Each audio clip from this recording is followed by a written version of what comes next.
Hi friends, எல்லாரும் எப்படி இருக்கீங்க? நம்மோட விவர் சுத்தவங்க மிளகு ரசம் வைங்கம்மான்னு கேட்டிருந்தாங்க. நான் மிளகு ரசம் என்னோட ஸ்டைலில் எப்படி வைக்கிறேன்றதை பார்க்கலாம் வாங்க.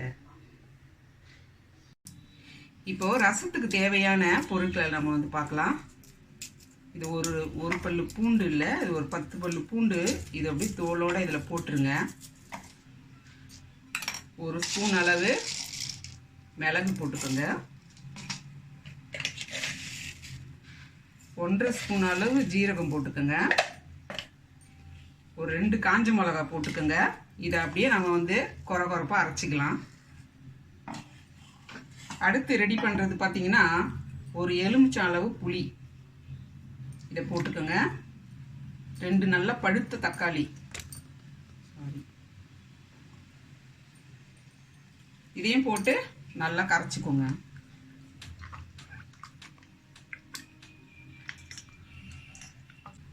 இது நல்லா கரைச்சாச்சு. கரைச்சதெல்லாம் இப்போ திருப்பி எல்லாத்தையும் எடுத்துடலாங்க. பாருங்க, இந்த மாதிரி கொரகொரப்பாக அரைச்சி வச்சிருக்கேன். இதை இப்போ இதில் சேர்த்துக்கலாம்.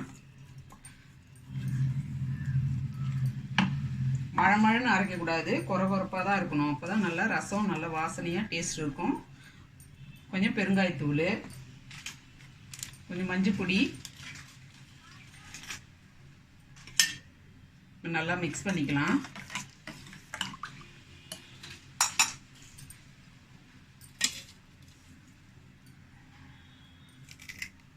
கொத்தமல்லி தலையை கட் பண்ணி போடக்கூடாது. இந்த மாதிரி கையால் கிள்ளி தான் போடணும். அப்போ தான் அதோட நல்ல வாசனையாக நல்லா இருக்கும்.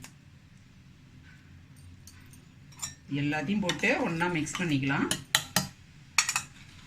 இப்போ தாளிப்பு கொடுத்து ஸ்டவ்வில் வைக்க வேண்டியது தான். இப்போ ஸ்டவ் பற்ற வச்சுக்கலாம். கொஞ்சமாக எண்ணெய் விட்டுருக்கேன். எண்ணெய் சூடாகட்டும்.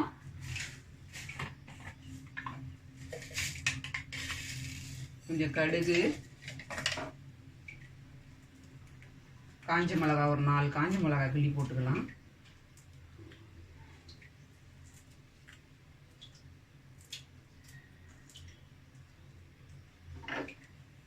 இது நல்லா பொரிஞ்ச பிறகு இந்த ரசத்தில் எடுத்து ஊற்றிட வேண்டியதுதான்.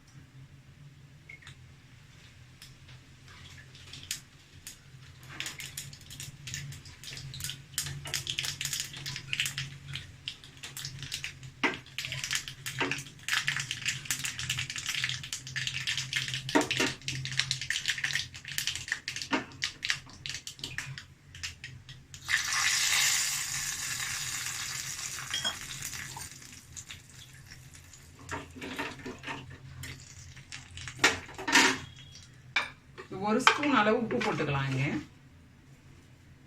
அவ்வளோதான். இது அப்படியே நுரக்கட்டி வரணும், கொதிக்கலாம் கூடாது. இது நுரக்கட்டி வந்த பிறகு நம்ம அடுப்பு ஆஃப் பண்ணிக்கலாம். ரசம் பாருங்க, இப்போதான் கொஞ்சம் கொஞ்சமாக அப்படியே நுரக்கட்டி வருது. இதை ஃபுல்லாக கொதிக்க விடக்கூடாது. இந்த டைமில் நம்ம அடுப்பு ஆஃப் பண்ணிவிட்டு ஒரு 1/2 டம்ளர் தண்ணி இதில் ஊற்றிக்கிட்டு ஒரு 5 நிமிஷம் மூடி வச்சிடலாம். 5 நிமிஷம் மூடி அந்த வாசனை இல்லைன்னா அந்த வாசனையெல்லாம் வெளியே போயிடும். 5 நிமிஷம் மூடி வச்சுட்டு அதுக்கப்புறம் ஓப்பன் பண்ணி பார்க்கலாம். இப்போ 5 நிமிஷம் ஆயிடுச்சு. இப்போ ரசத்தை ஓப்பன் பண்ணி பார்த்துடலாம். செம்ம வாசனையாக இருக்குது, கம கமன்னு. பாருங்க, எவ்வளோ சூப்பராக இருக்குது பார்க்கும்போது. இப்போ இந்த ரசம் எப்படி இருக்குன்னு டேஸ்ட் பண்ணி பார்க்கலாம். ரசம் நல்லா சூப்பராக வாசனையாக இருக்குது. இதை டேஸ்ட் பண்ணி பார்த்துட்டு சொல்கிறேன்.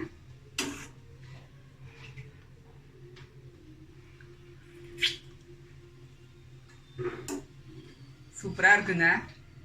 இந்த மாதிரி நீங்களும் வீட்டில் செஞ்சு நல்லா இருந்துச்சுன்னா கமெண்ட்டில் சொல்லுங்கள். பாய்.